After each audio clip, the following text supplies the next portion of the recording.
आपण बघत आहात आपला हक्क मराठी न्यूज यूट्यूब चॅनल। आवाज आपल्या हक्काचा, शोध सत्याचा। शेतीचा हंगाम सुरू झाला, असं असताना पावसाने हेलकावणी दिली आणि परंतु बहुतांश लोकांच्या शेतामध्ये पाण्याची सुविधा आहे, परंतु त्याला लाईन उपलब्ध होत नाही, वीज उपलब्ध होत नाही। त्याचं कारण असं की हे अधिकारी दुर्लक्ष करतात आणि त्यांचे चिल्लर काम सुद्धा होत नाही आणि त्याच्यामुळं त्यांच्या शेताला मुबलक अशी वीज मिळत नाही। त्याकरिता आज आम्ही इथल्या अधिकाऱ्याला भेटलो, त्याला सांगितलं की बा आता याच्या पुढं तुमची अशी मर्जी चालणार नाही, प्रत्येक कास्तकाराला लाईन ही मिळाली पाहिजे आणि ज्या काही त्रुटी असतील त्या त्वरित तुम्ही दुरुस्त करायला हव्यात। आणि त्याच्यासाठी आम्ही त्यांना एक 4 दिवसाचा अवधी दिलेला आहे।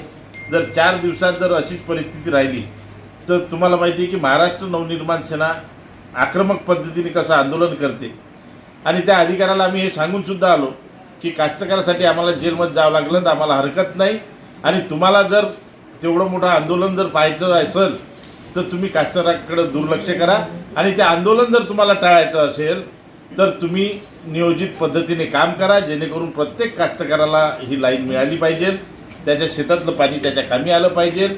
दुसरी गोष्ट अशी की कास्तकाराला पांदन रस्त्याचा अभाव आहे आणि पांदन रस्त्याचा GR निघून सुद्धा इथल्या लोकप्रतिनिधींनी त्याच्याकडे दुर्लक्ष केलं आणि या मतदारसंघामध्ये आजपर्यंत पांदन रस्ते पाहिजे त्या प्रमाणामध्ये झालेले नाहीत। इतर जिल्ह्याच्या तुलनेत आपण 0.5% सुद्धा नाही आहोत। त्याच्यामुळं हे दुर्लक्ष लोकप्रतिनिधींनी का केलं, कास्तकाराच्या जीवाशी लोकप्रतिनिधी का खेळतो आहे।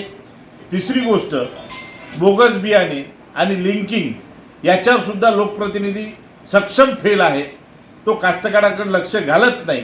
याचं काय कारण की व्यापाऱ्यासोबत साठगाठ आहे म्हणून कास्तकाराला वाऱ्यावर सोडायचं की कास्तकाराचं वैर आहे म्हणून कास्तकाराला साथ द्यायची नाही, हे प्रश्नाचं उत्तर तर तेच देऊ शकतात।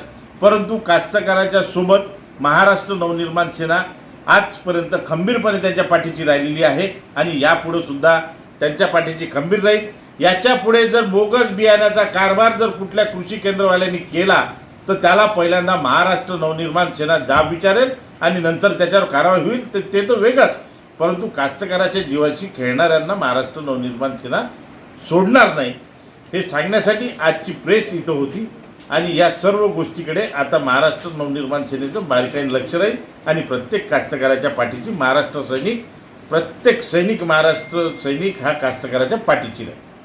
मी इथं पहिलेपासूनच उपस्थित करत आलो की त्यांचं नेतृत्व हे जनसामान्याला मान्यच नाही, जनतेच्या प्रश्नाकडे त्यांचं लक्षच नाही। त्यांना फक्त आता मी बोललो तर माझं तोंड वाईट दिसेल, मला सांगा कुठं गेले पांदन रस्ते, का नाही केले पांदन रस्ते, लाईनची व्यवस्था का नाही आहे। तुम्ही आपल्या वनोजा देवीला केंद्र उभारणार म्हणून सांगितलं होतं, ते विजेचं केंद्र का नाही उभं झालं आजपर्यंत। या गोष्टी कोण बोलणार आहे, कोण करणार आहे आणि या कास्तकाराचे जे हाल होते त्याला जबाबदार कोण आहे, हा मी वारंवार प्रश्न उपस्थित करतो।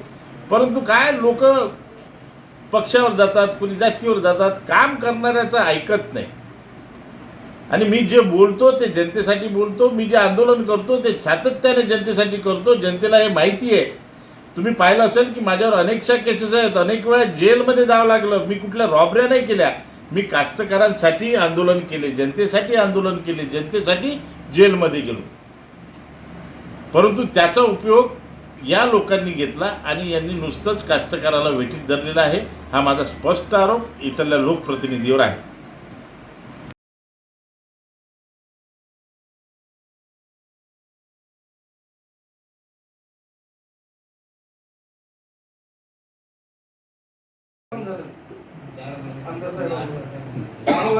अजून आमच्या गावात आरो लागला नाही, वॉटर फिल्टर नाही का, बाकीच्या सभोवताच्या पूर्ण गावात लागला, आमच्या गावात लागला। ते पांदन रस्त्याचं आणि मेन प्रॉब्लेम कसं आहे, MSCBचं कसं आहे, ते जे पोल आहे ना, पहिले कसं रोड खाली होते तर पोल उंच होते, पण आता कसं झालं कॉन्क्रिटिंग झालं, पोलची हाईट झाली कमी आणि मेन धोका कसा आहे, आता आपण कापूस वगैरे गाड्या भरतो ना, तिथे लेबर लावतो आपण, त्यांचे हात पोचते तिथं, म्हणजे केव्हाही हे लाईन चालू असली तर केव्हाही कोणाची जीवितहानी होऊ शकते। याच्यासाठी सुद्धा नाही का आम्ही आमदार साहेबांना सांगितलं होतं आणि एमसीबी पण सांगितलं होतं करून देतो म्हणे, पण ते पण अजून झालं नाही. 12 वाढीव कोण मागितले होते एमसीबीला.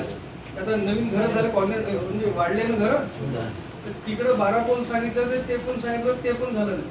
सगळं नाही का माझ्याकडे लिहून आहे आणि सगळ्याचं आश्वासन आमदार साहेबांनी दिलं, पण त्यातलं एकही काम झालं नाही.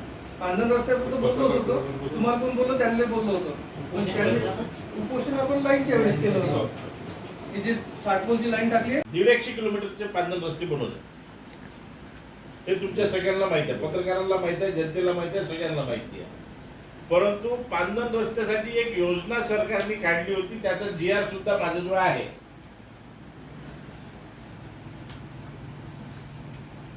हा GR ची